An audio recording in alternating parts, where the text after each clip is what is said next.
കർത്താവേ, എവിടെയാ കിണർ? ബാക്ക് സൈഡിലാണ് സാർ. കമാൺ.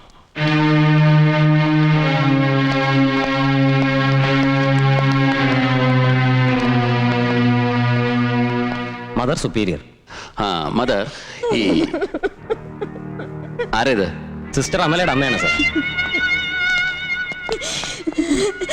ഞാൻ എന്റെ മോളെ ഒരു നോക്ക് കണ്ടോട്ടെ. എന്നെ ഒന്ന് അങ്ങോട്ട് കൊണ്ടുപോ സാറേ. എന്റെ മോളെ ആത്മഹത്യ ചെയ്യല. നിത്യജീവന് നിരക്കാത്ത ഒരു കാര്യം അവള് ചെയ്യില്ല. ഞാൻ ഒന്ന് അവളെ കണ്ടോട്ടെ. ചേച്ചി ഇന്ന് സിസ്റ്റർ കാണിക്കരുത് സാറേ. ചേച്ചിക്ക് അത് കാണാനുള്ള ശേഷിയില്ല. എന്റെ മോക്ക് ഈ ഗതി വന്നല്ലോ. കരയില്ലേ ചേച്ചി?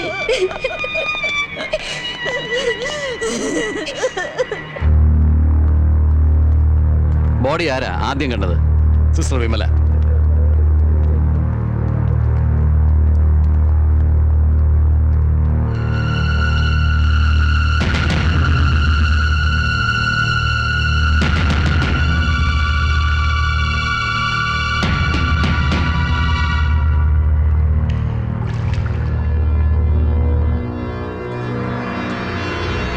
ഫയർഫോഴ്സ് റെഡിയാണ് സാർ. ബോഡി പുറത്തേക്ക് എടുത്തോളൂ സാർ.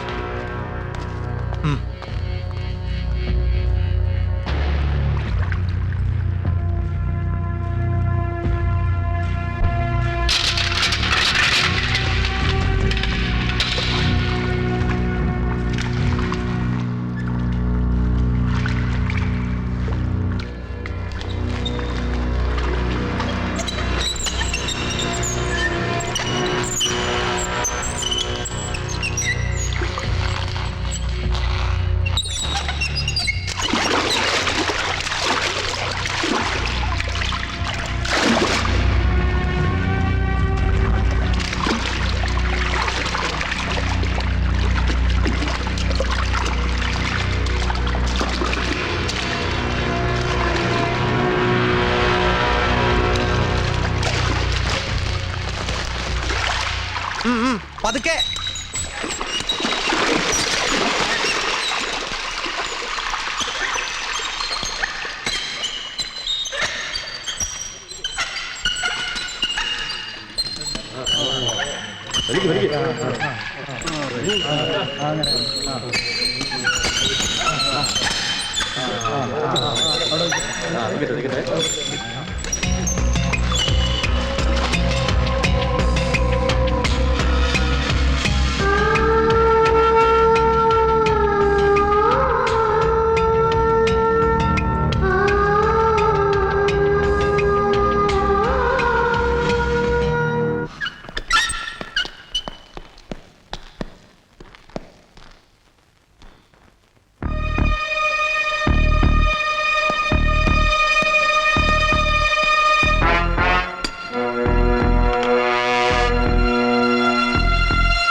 ഈ റൂം സീൽ ചെയ്യണം സാർ.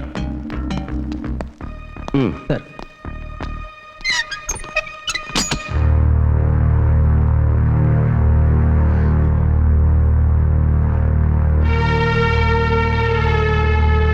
എല്ലാം പ്രോപ്പറായിട്ട് നോട്ട് ചെയ്തേക്കണം.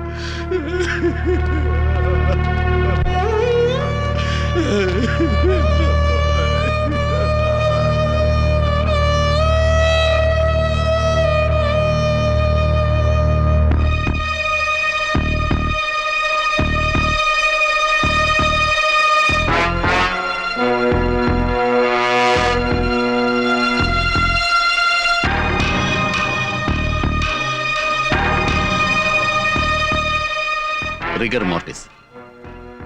ബോഡി ഇനി മരവിച്ചിട്ടില്ല. അതായത് മരിച്ചിട്ട് 6 മണിക്കൂർ കഴിഞ്ഞിട്ടില്ലെന്നർത്ഥം. ഇപ്പൊ സമയം 9:10. അപ്പോൾ ഇന്നലെ രാത്രി 2 മണിക്കും 3 മണിക്കും ഇടയ്ക്കായിരിക്കും മരണം സംഭവിച്ചിട്ടുള്ളത്.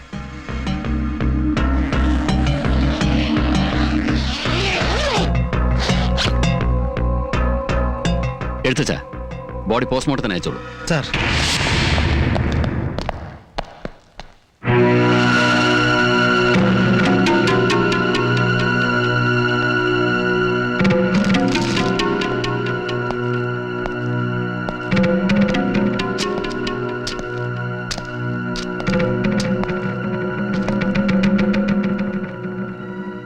മദറമ്മയ്ക്ക് ഇനി വയ്യ.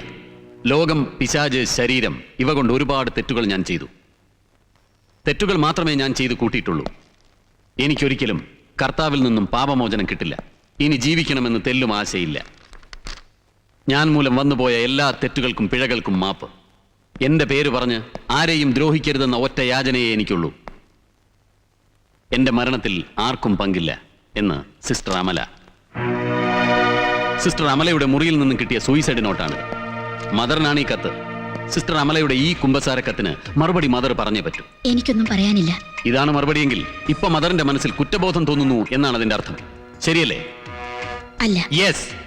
ലോകം, ശരീരം, പിശാച് ഇവ മൂന്നും കൊണ്ട് സിസ്റ്റർ അമല ചെയ്ത തെറ്റുകൾ എന്തൊക്കെയാണെന്ന് നിങ്ങൾക്കറിയാം. ഇല്ല, എനിക്കൊന്നും അറിയില്ല. അറിയാം, മദറിനറിയാം. ഈ കത്തിലെ വരികൾ വായിച്ചാൽ ആർക്കും അത് മനസ്സിലാവും. നിങ്ങളുടെയൊക്കെ പീഡനം സഹിക്ക വയ്യാതെയാണ് സിസ്റ്റർ അമല ജീവിതം അവസാനിപ്പിച്ചതെന്ന് ഞാൻ പറഞ്ഞാൽ മദറിനെ നിഷേധിക്കാൻ പറ്റുമോ? ഇങ്ങനെയൊക്കെ ചോദിച്ചാൽ സത്യം പറയാൻ ബുദ്ധിമുട്ടുണ്ട് അല്ലേ? ഇന്നലെ രാത്രി എത്ര മണിക്കാണ് കിടന്നത്? 10 മണിക്കാണ് ഞാൻ ഉറങ്ങാറ്. മദറിന്റെ ഉറക്കത്തിന്റെ കാര്യമല്ല ഞാൻ ചോദിച്ചത്. സിസ്റ്റർ അമല ഇന്നലെ രാത്രി എത്ര മണിക്ക് ഉറങ്ങാൻ കിടന്നു എന്നാണ് എനിക്കറിയേണ്ടത്. അതെനിക്കറിയാൻ മേലെ. പിന്നെ എന്തറിയാം? ഞാനിതിന് നേരത്തെ കിടന്നു. മരിച്ച അമല സിസ്റ്ററുടെ റൂം ക്ലീൻ ചെയ്തിട്ട് എത്ര ദിവസമായി? ഇന്നലെ ഉച്ചയ്ക്ക് അടിച്ചുവാരിയിട്ടതാണ്. ഉറപ്പാണല്ലോ? അതെ, ഞാൻ ഇന്നലെ ആ മുറി ക്ലീൻ ചെയ്തത്. അപ്പോ അമല സിസ്റ്റർ റൂമിലുണ്ടായിരുന്നു? ഇല്ല, കോടതിയിൽ പോയിരിക്കായിരുന്നു. ഈ സിസ്റ്റർ അമല ആളെങ്ങനെ എല്ലാം വലിച്ചു വാരിയിടുന്ന കൂട്ടത്തിലാണ്? അല്ല. പിന്നെ ആരാണ് ആ മുറിയാകെ ഇളക്കി മറിച്ചിട്ടത്? ഞങ്ങൾക്കറിയില്ല. ഇന്നലെ ആരൊക്കെയായിരുന്നു സിസ്റ്റർ അമലയുടെ വിസിറ്റേഴ്സ്? പ്രത്യേകിച്ച് അങ്ങനെ ആരും വന്നിട്ടില്ല. അതിന്റെ അർത്ഥം ആരും വന്നിട്ടില്ല എന്നല്ലല്ലോ. ഈ പ്രത്യേകിച്ച് എന്ന വിശേഷണത്തിൽ പെടാത്ത ആരൊക്കെ വന്നു? ആരും വന്നിട്ടില്ല. എത്ര മണി വരെയാണ് ഇവിടുത്തെ വിസിറ്റിംഗ് ടൈം? 5 മണി വരെ. 5 മണിക്ക് ശേഷം ആരെങ്കിലും വന്നാൽ സാധാരണ നിലയിൽ പ്രവേശനം അനുവദിക്കില്ല. അപ്പൊ വരുന്നത് അസാധാരണക്കാരനാണെങ്കിൽ പ്രവേശനം അനുവദിക്കും അല്ലേ? ആര് വന്നാലും വിസിറ്റേഴ്സ് ബുക്കിൽ പേരെഴുതി വെക്കണമെന്നാണ് ഇവിടുത്തെ നിയമം. ഇവിടെ നിങ്ങൾ എത്ര പേരുണ്ട്? സിസ്റ്റർ അമലി അടക്കം 30 പേർ. Okay mother. One more question. Sister അമലയുടെ മരണം ആദ്യം വിളിച്ചറിയിച്ചത് ആരെയാണ്? അത് പറയണം. ഫാദർ ക്ലെമൻ കാളിയാറിനെ. ഓഹോ. Your good name please? Vimala. Sister വിമലയ്ക്ക് എന്നോട് എന്തോ പറയാനുണ്ടല്ലോ. എനിക്കത് അറിയണം. പക്ഷേ ഇവിടെ വെച്ച് വേണ്ട. മൈഥിലി. യെസ് സർ, ഇവരൊക്കെ ഇന്നലെ രാത്രി കോൺവെന്റിൽ ഉണ്ടായിരുന്നവരാണ്. നിങ്ങളൊക്കെ ആരാ? ഞങ്ങളൊക്കെ സുവിശേഷ വേലയ്ക്ക് നടക്കുന്നവരാ സാറേ. എപ്പോഴാണ് ഇവിടെ വന്നത്? ഇന്നലെ സന്ധ്യയ്ക്ക്. പേരാമൺ കൺവെൻഷനിൽ പങ്കെടുക്കാൻ വന്നവരാണ് സാർ. ഇവരുടെ പേരൊന്നും ഈ വിസിറ്റേഴ്സ് ബുക്കിലില്ല. ഞങ്ങൾക്ക് ഇന്ന് തന്നെ പോണം. ഞങ്ങൾക്കും ഇന്ന് തന്നെ പോണം. എഴുത്തച്ഛൻ, സാർ, ഇവരെ വേഗം സ്റ്റേഷനിലേക്ക് കൊണ്ടുപോകും. അതൊക്കെ ബുദ്ധിമുട്ടല്ലേ? ഞങ്ങൾ റെയിൽവേ സ്റ്റേഷനിലേക്ക് നടന്നു പോയിക്കോളാമേ. ഞങ്ങൾക്ക് ഒരു ബുദ്ധിമുട്ടുമില്ല. കുഞ്ഞാടുകളെ, വെള്ളരിപ്രാവുകളെ, മാടപ്രാവുകളെ, കണ്ണാട വെച്ച പ്രാവുകളൊക്കെ നടക്കാൻ അഡ്ജസ്റ്റ് ചെയ്ത് പോണം. സാർ, കർത്താവേ വരണം മദർ. ഇന്നലെ വിസിറ്റേഴ്സ് ആരും ഉണ്ടായിരുന്നില്ല എന്ന് അല്പം മുമ്പ് നിങ്ങൾ എന്നോട് പറഞ്ഞില്ലേ? അതൊന്നാമത്തെ കള്ളം. ആ പോയ 5 പേരും ഈ വിസിറ്റേഴ്സ് ബുക്കിൽ രേഖപ്പെടുത്താത്ത രഹസ്യ അതിഥികളാണെന്നുള്ളത് രണ്ടാമത്തെ കള്ളം. ഇനിയുണ്ടോ ഇത്തരം രഹസ്യ അതിഥികൾ വേറെ? കള്ളം പറഞ്ഞ് അധിക നേരം പിടിച്ചു നിൽക്കാനുള്ള കപ്പാസിറ്റി ഒന്നും നിങ്ങൾക്കില്ല മദർ.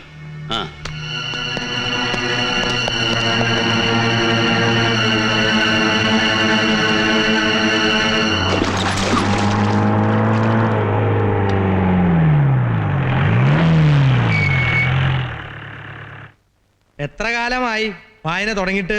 3-4 വർഷമായേ. ഞങ്ങളുടെ വയറ്റിപ്പഴപ്പാണേ. എന്നെ വായിക്കാൻ കേക്കട്ടെ. ഞാൻ എന്റെ പ്രിയന്റേതാണ്, അയാൾ മോഹിക്കുന്നത് തന്നെയാണ്. എന്റെ പ്രിയൻ എന്നോട്. മതി. ഇങ്ങനെ വായിച്ചാൽ നിങ്ങളുടെ വയറ്റി പഴുപ്പ് വരും. ഇന്നലെ പകല് എത്ര മണി വരെ വായിച്ചു? വൈകിട്ട് 5 മണി വരെ. അത് കഴിഞ്ഞ് കോൺവെന്റിലെ ഹോസ്റ്റലിൽ വന്ന് കിടന്നു. വന്ന ഉടനെ കിടന്നോ അല്ല പിന്നെയും വായിച്ചോ? ഇല്ല, ഭക്ഷണം കഴിച്ച ഉടനെ ഉറങ്ങിപ്പോയി. ശരിയാ, നല്ല ക്ഷീണം കാണും. ഈ വായന എന്നൊക്കെ പറഞ്ഞാൽ വലിയ ബുദ്ധിമുട്ട് പിടിച്ച പണിയല്ലേ? ഇന്നലെ രാത്രി മഠത്തിനകത്ത് എന്ത് സംഭവിച്ചു അത് നിങ്ങൾക്ക് എല്ലാം അറിയാം. സത്യനോട് തുറന്നു പറയണം. എനിക്കൊന്നും നിങ്ങളുടെ ഫീലിംഗ് ഞാൻ മനസ്സിലാക്കുന്നു. ഇങ്ങനെ വിൽക്കും വെച്ചാ വായിക്കാൻ നടക്കണേ. നിങ്ങൾ വരാം. കർത്താവാണ് സത്യം, എനിക്കൊന്നും അറിയില്ലേ. എന്താ കർത്താവെന്ന് വിളിച്ച വിളിയേക്കാൻ കർത്താവാണോ നിങ്ങളുടെ ഭർത്താവ്? നിങ്ങളുടെ പേരെന്താ? ക്ലാര വെറോണി എസ്തപ്പാൻ. എന്താ? ക്ലാര വെറോണി എസ്തപ്പാൻ. ഞാൻ നിങ്ങളെ മറിയെന്ന് വിളിക്കും. അപ്പൊ വിളി കേട്ടാ മതി കേട്ടാ. കേട്ടോളാമേ. മൈഥിലി. ഇവരെല്ലാം പേര് നാളെ എഴുതിയെടുത്ത് വിട്ടോളാം. ഞാൻ എപ്പോ വിളിച്ചാലും ഇവിടെ ഒന്ന് വായിച്ചോളാം കേട്ടാ. മറിയം.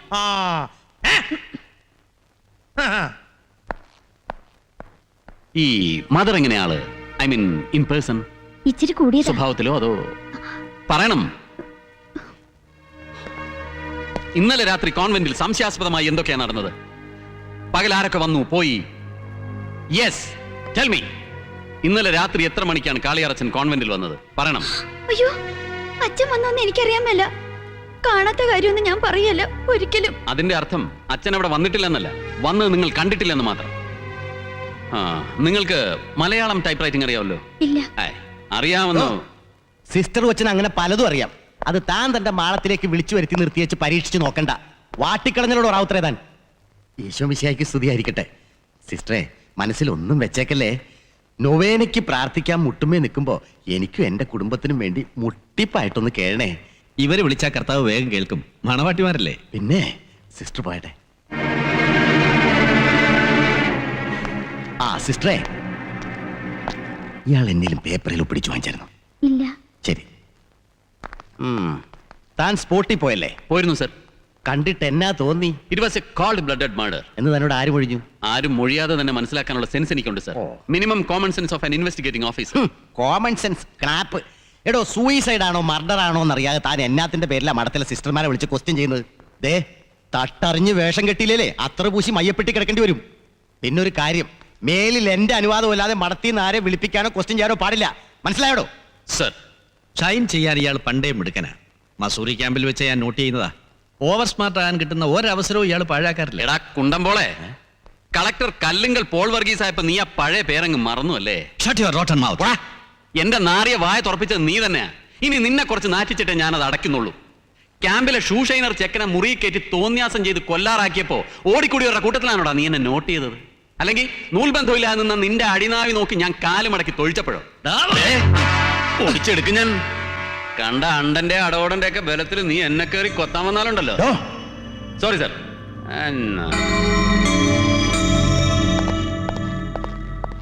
അയാള് പറഞ്ഞൊക്കെ നേരാണോ? അയ്യേ, തന്നെയൊക്കെ എങ്ങനെയാണോ വിശ്വസിച്ച് കൂടെ കൊണ്ടു നടക്കുന്നേ? മന്ത്രി തോമസ് ഇനി എന്തെങ്കിലും പ്രത്യേകിച്ച് ബോധിപ്പിക്കാനുണ്ടോ? പാവം ഒരു കന്യാസ്ത്രീയുടെ ചാവുദോഷത്തിന് കടപ്പെട്ടിരിക്കുക ഈ അരമന. അത് മറക്കണ്ട. കുടലും പണ്ടവും കുത്തിക്കീറി സ്പിരിറ്റിൽ കുളിപ്പിച്ച് സിസ്റ്റർ അമലേക്ക് എടുത്തിരിക്കുക ആ കോൺവെന്റിൽ. അത് നാം എന്ത് വേണം? ഇനി നാറ്റിക്കാതെ നോക്കണം. ആ സഹോദരിയുടെ ശരീരത്തോട് കാണിക്കാത്ത ദയ ആത്മാവിനോടെങ്കിലും കാണിക്കണമെന്ന് പറയുമായിരുന്നു. No, impossible. തൽക്കാലം ദുഷ്ടജാവുകൾക്ക് അടക്കാൻ ശ്മശാനത്തിന് പുറത്തൊരു കുഴിയുണ്ട്. അവിടെ ഒരെണ്ണം കിടപ്പുണ്ട്. ആ കൂട്ടത്തിലെ ഇതിനെയും കുഴി കുത്തി താത്തുന്നുള്ളൂ. സഭാചട്ടങ്ങൾ തോമാച്ചൻ പഠിച്ചിട്ടുള്ളല്ലേ? അത് തോന്നുമ്പോ പൊളിക്കാനുള്ളതല്ല. പൊളിക്കും. ഒരുപാട് തവണ പൊളിച്ചിട്ടുമുണ്ട്. ആളും തരവും നോക്കി മനസ്സ് തുറന്ന് പിന്നോട്ടും മറിച്ചു വായിച്ചു നോക്കിച്ചു മതി ഈ സഭാപ്രമാണത്തിന്റെ കെട്ടഴിക്കാൻ. വെണ്ണക്കല്ലിൽ തീർത്തൊരു കല്ലറയുണ്ട് അപ്പുറത്തെ ശവക്കോട്ടയില്. ചിന്തയിലുണ്ടോ? പീരുമേട് ചായത്തോട്ടത്തിലെ പെമ്പിള്ളേരുടെ വെട്ടരിവാൾ കൊണ്ട് വെട്ടേറ്റ് ചത്ത ഒരു ജോസഫ് പുന്നശ്ശേരിയെ, അവിടത്തെ പുന്നാരനിയനെ. ആ ദുഷ്ടശാവിന്റെ ശവം തെമ്മാടിക്കുടിയിലേക്ക് വലിച്ചെറിയുന്നത് ഞങ്ങൾ ആരും കണ്ടിട്ടില്ല. പകരം ആ പുടുത്ത് നാറിയ ഇറച്ചിക്കെട്ട് ദേ ഇമ്മാതിരി 10-20 എണ്ണത്തിനെ കൊണ്ട് ചുമപ്പിച്ച് നഗരി കാണിച്ച് പനിനീരിൽ കുളിപ്പിച്ച് കുന്തിരിക്കം പുകച്ച് കബറടക്കിയത് മറന്നിട്ടില്ല ഈ നാടും നാട്ടുകാരും. അന്ന് അവിടുന്ന് പെണ്ണുപിടിയൻ കുഞ്ഞനിയന് വേണ്ടി പൊളിച്ചെഴുതിയ ആ പഴയ നിയമമുണ്ടല്ലോ, ഇപ്പൊ ഒന്ന് പൊടി തട്ടി എടുക്കാൻ ഞാൻ പറഞ്ഞുള്ളൂ. ഒക്കുവോ? ഇല്ലെങ്കിലുണ്ടല്ലോ ഈ പുന്നശ്ശേരിക്കാരുടെ കുടുംബകലറ അലവാങ്കൊണ്ട് കുത്തിപ്പൊളിച്ച് അവന്റെ അസ്ഥിക്കൂടമെടുത്ത് തിരിച്ച് തെമ്മാടിക്കുടിയിലിട്ടിട്ട് ഈ തോമസ് കുട്ടി തിരുവനന്തപുരത്തേക്ക് മടങ്ങിപ്പോകും. നമുക്കൊന്ന് ആലോചിക്കണം തോമസേ. അതിനുള്ള സമയമില്ല. ശവം കിടന്ന് നാറും. അതിന് നാറ്റിച്ചാൽ ഗലീലി കടലിൽ പോയി കുളിച്ചാൽ പോലും പോകാത്ത വിധത്തിൽ ഞാനും നാറ്റിക്കും. റോമിലോട്ട് ഞാനും വിളിക്കും. ആദ്യം മുതൽ എണ്ണി എണ്ണി പറയും ഞാൻ. ഈ നിഷേധി കോട്ട് കൊടുക്കുന്നത് പണ്ടാ ഞാൻ പറഞ്ഞതാ. ഇപ്പൊ സഹിച്ചോ? ലോഹയിട്ട് അന്ന് മുതൽ അച്ഛനെ കർത്താവ് സഹിക്കുന്നില്ലേ? അതിന് വല്ല സഹനമൊന്നും അച്ഛൻ എന്നോട് കാണിക്കണ്ട. പിതാവ് തീരുമാനം പറഞ്ഞില്ല.